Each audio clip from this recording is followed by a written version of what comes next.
maxaa ka hortaagan dumarka Soomaaliyeed in ay ka qayb qaataan siyaasadda dalka? Magacaygu waa Anis Cabduqaadir Khaliif.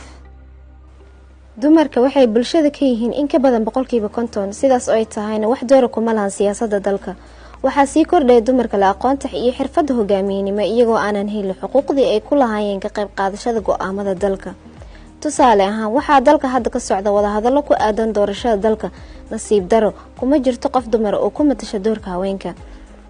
Dastuurka ku-meel gaarka Soomaaliya ee dhaqan galay 2004 ayaa xaq u siinay in ay dumarka qaban karaan xilalka sare ee dalka, balse waxaa jira caqabado ku horgudban.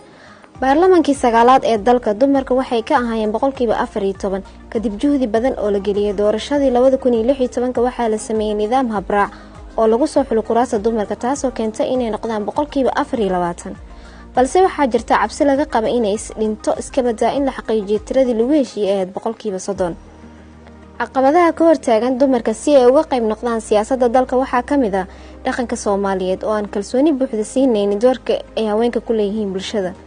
sidoo kale qabaa'ilka qaar ma doonayaan inay matalaan dumar, kuwa hadda ay matalaan waxay doonayaan inay ku bedelaan rag.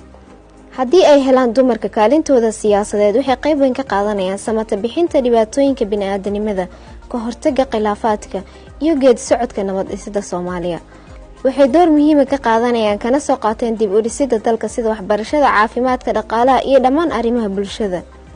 dumarka waa inay ka qayb noqdaan wada hadallada lagu go'aaminayo masiirka dalka. dumarka waa inay helaan doorkooda siyaasadeed ee dastuuriga ah. waa in shacabka Soomaaliyeed ay ogaadaan dumarka inay leeyihiin awood iyo karti ay ku hogaamiyaan kuna matalaan bulshada. waa in la sameeyaa jadwal habraac si loo xaqiijiyo kuraasta dumarka ee doorashada 2021.